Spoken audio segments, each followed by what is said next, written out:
যেই নেতাকে নেতা বানাইতে গিয়ে কর্মীর স্ত্রী সন্তানকে বিষ খেয়ে মরতে হয়, আপনারা কি সেই রকম নেতা চান? সাদ্দাম হোসেন ছাত্রলীগের একজন কর্মী ছিল। তার স্ত্রী নবজাতক সন্তানকে হত্যা করে আত্মহত্যা করে। সাদ্দাম কারাগারে। তাকে একদিনের জন্য বের করে আনবে এমন কোন নেতা ছিল না। তাকে প্যারোলে বের করে নাই। তার স্ত্রী এবং সন্তানের মৃতদেহ কারাগারে গিয়ে সে 5 মিনিটের জন্য দেখতে পেরেছে।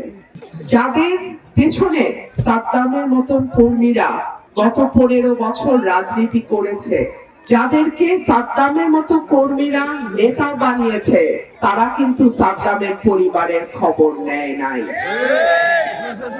সাদ্দাম হয়তো ছাত্রলীগ করত, কিন্তু ছাত্র দলেও তো এমন কর্মী ছিল 15 বছর।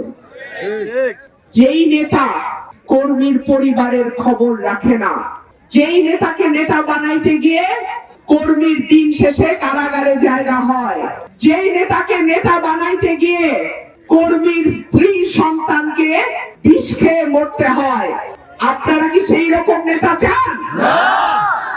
নেতা বাছার সময়ও সাবধানে বাইছেন। ভাইরা আমার, সাদ্দামের পরিণতি যেন বাংলাদেশে কোন দলের কোন কর্মীর কপালে না ঘটে।